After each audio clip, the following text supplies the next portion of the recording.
कांगड़ा का जो लड़का पाकिस्तान के लिए कर रहा था जासूसी, उसको लेकर सामने आई ऐसी बातें कि सिर पर हाथ रखकर आप भी कहेंगे, हे भगवान, ये क्या करने जा रहा था। वो पाकिस्तान के कनेक्शन में आया तो मुस्लिम धर्म में इंटरेस्ट दिखाने लगा। उसने कलमा पढ़ना सीखा। लॉरेंस बिश्नोई के नाम से जान से मारने की उसे धमकी मिल रही थी। फिर फेसबुक पर गोलियों और AK-47 से अपना नाम लिखकर फोटो डाला। उसके नाम से 1.5 लाख रुपए के प्रीपेड पार्सल पहुंचे। पाकिस्तान की तरफ से उसे नौकरी और मोटी सैलरी देने का लालच दिया गया था। उसे पाकिस्तान आकर ट्रेनिंग लेने को भी कहा गया।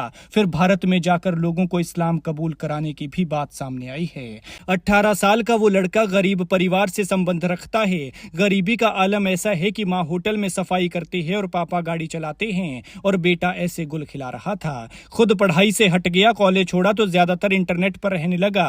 फिर पाकिस्तान से कांटेक्ट हुआ। एक एक कर परतें खुली तो गांव वाले भी हैरान हैं। इलाके में सन्नाटा पसरा हुआ है क्योंकि एक पल के लिए किसी को भी ये यकीन नहीं हो रहा कि उनके बीच रहने वाला 18 साल का उनका अपना बच्चा पाकिस्तान के लिए जासूसी कर रहा था। जिला कांगड़ा के देहरा के सुकाहर गांव से पकड़े गए पाकिस्तान के लिए जासूसी के आरोपी 18 साल के अभिषेक भारद्वाज को लेकर अब हर दिन चौंकाने वाले खुलासे हो रहे हैं। दैनिक भास्कर के सूत्रों के मुताबिक अभिषेक को कुछ स्थानीय युवकों ने गैंगस्टर लॉरेंस बिश्नोई का नाम लेकर जान से मारने की धमकी दी थी। पोर्टल के मुताबिक युवकों ने कहा था कि उसे लॉरेंस बिश्नोई गैंग से शूट करवाएंगे और इसके लिए पैसा भी इकट्ठा कर रहे हैं। इस दबाव के चलते अभिषेक धीरे धीरे पाकिस्तानी संदिग्ध कॉन्टेक्ट के जाल में फंसता चला गया। इसके बाद उसने 2024 में सोशल मीडिया पर कुछ हथियारों की फोटो डाली जिसमें AK-47 भी शामिल रही। पुलिस इसकी जांच में लगी हुई है। जानकारी के मुताबिक अभिषेक ने सोशल मीडिया प्लेटफॉर्म फेसबुक के माध्यम से पाकिस्तान में बैठे संदिग्ध लोगों से संपर्क किया।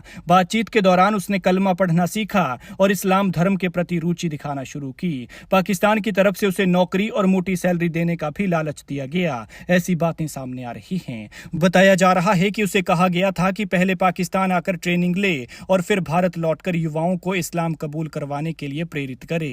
संदिग्धों ने उससे उसके घर की लोकेशन, सीमा की दूरी और आसपास के माहौल से जुड़ी हुई संवेदनशील जानकारियां भी मांगी थी। जांच में सामने आया कि अभिषेक ने 11 जून 2024 को अपने फेसबुक अकाउंट से एक वीडियो शेयर किया था जिसमें 2 पिस्टल, 3 AK-47 राइफल और गोलियों की कतारें दिखाई दे रही थी। गोलियों से उसने अपना नाम अभिषेक भारद्वाज भी लिखा हुआ है और यह पोस्ट सुरक्षा एजेंसियों की चिंता और बढ़ा गई है। देहरा पुलिस ने आरोपी का मोबाइल जब्त कर फोरेंसिक लैब भेज दिया है। प्राथमिक जांच में पता चला है कि अभिषेक ने कई संदिग्ध चैट्स और डिजिटल डाटा डिलीट करने की कोशिश भी की थी।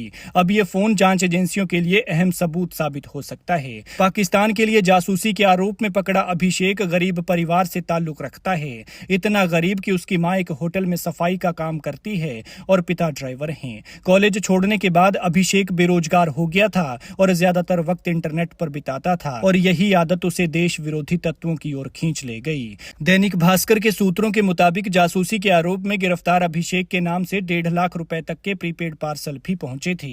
बता दें कि 28 मई को अभिषेक को उसके घर से गिरफ्तार किया गया था। 29 मई को उसे कोर्ट में पेश कर 5 दिन का पुलिस रिमांड लिया गया। अब 2 जून को आरोपी को दोबारा कोर्ट में पेश किया जाएगा। बताया जा रहा है कि मामले की गंभीरता को देखते हुए आर्मी, BSF, IB और NIA जैसी एजेंसियां भी इस जांच में एक्टिव हो गई हैं और देहरा पुलिस से संपर्क कर रही हैं। वहीं इस पूरे घटनाक्रम के बाद अभिषेक के सुकाहर गांव में सनसनी फैल गई है। गांव वाले इस बात पर विश्वास ही नहीं कर पा रहे हैं कि उनकी जान पहचान का युवक इस तरह की गतिविधियों में लिप्त हो सकता है। पुलिस ने आमजन से अपील की है कि अगर किसी को कोई संदिग्ध गतिविधि दिखाई दे तो तुरंत पुलिस को सूचित करे।